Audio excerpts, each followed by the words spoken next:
Australia is now facing a major debate about e-bikes. Governments are talking about licensing, banning under-16 riders, confiscating bikes, and even crushing illegal e-bikes.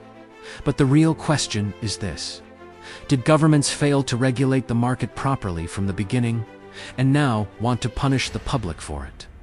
Let's look at the facts. 1.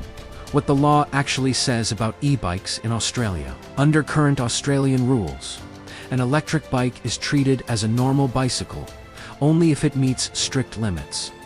Maximum motor power, 250 watts motor assistance, must cut out at 25 kilometers per hour. The motor must assist pedaling, not fully replace it. Throttle-only operation is generally limited to 6 kilometers per hour. Walk assist or 200 West systems. Anything more powerful than that is technically a motor vehicle. That means, in theory, it would require registration, insurance, license, motorcycle compliance. But here is the problem. Many of the high-powered bikes currently sold online cannot legally be registered as motorcycles, either because they don't meet vehicle standards, so they fall into a regulatory gray zone. And that's where governments lost control. 2.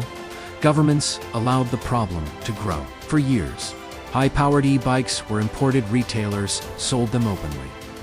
Enforcement was minimal. Classification was unclear.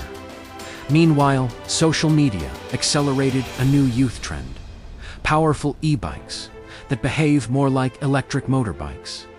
In some cases, these modified bikes reach 60 to 80 kilometers per hour, according to reports from South Australia.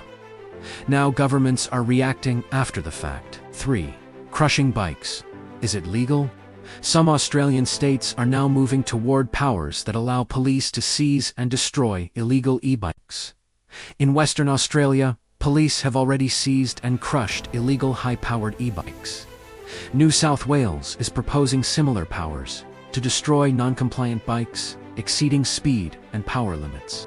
The legal justification is that these bikes are considered unregistered motor vehicles.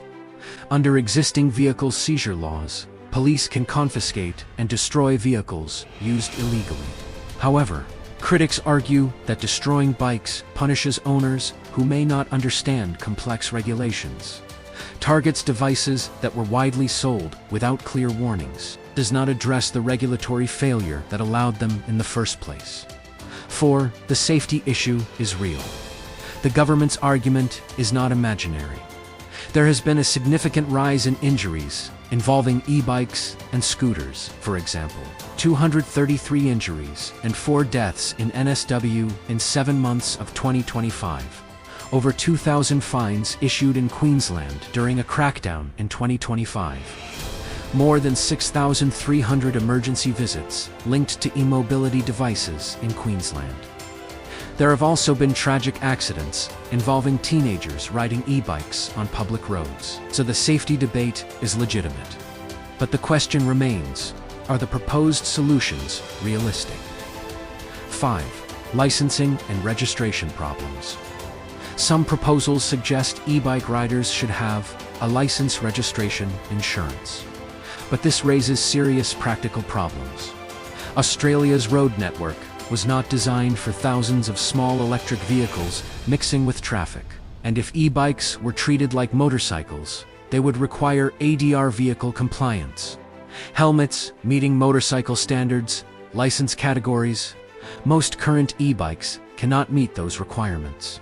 So the proposal becomes largely symbolic rather than practical. 6. The cost of living reality. E-bikes are not just toys.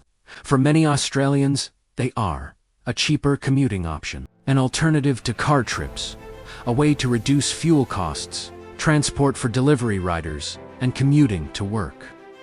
Carbon emission friendly. In a country facing rising fuel prices, housing costs, congestion, electric micromobility could actually be part of the solution. 7. Where governments really failed.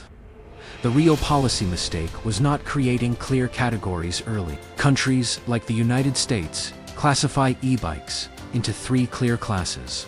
For example, Class 1, pedal assist, limited speed. Class 2, throttle assist. Class 3, higher speed commuter bikes.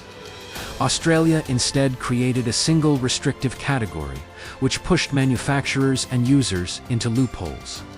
8. A smarter solution. Instead of panic regulation, governments could do something far more effective. 1. Proper classification. Separate. Pedal assist bikes, commuter e-bikes, electric motorbikes. 2. Target the real offenders. Heavy penalties for illegal modifications. Retailers selling non-compliant bikes. Adults buying illegal bikes for children. 3. Traceability. Require serial numbers, sales registration, retailer accountability. 4. Youth programs.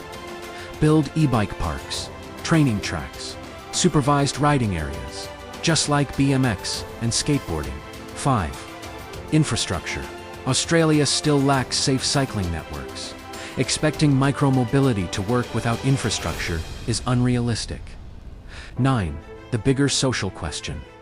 Kids today face less outdoor freedom, more digital restrictions, increasing regulation of everyday life. E-bikes have become one of the few outlets for independence. Dangerous behavior must be addressed, but removing every outlet rarely solves social problems. 10. The uncomfortable truth. Governments allowed this market to grow without proper regulation. Now the response is confiscation, bans licensing proposals, destruction of property, instead of admitting the regulatory failure. Final point. Electric bikes are not going away. Just like cars, scooters, and skateboards before them, they represent a new phase of transport. The real question is not whether governments should regulate them. The real question is, will governments regulate them intelligently, or react after problems appear and blame the public?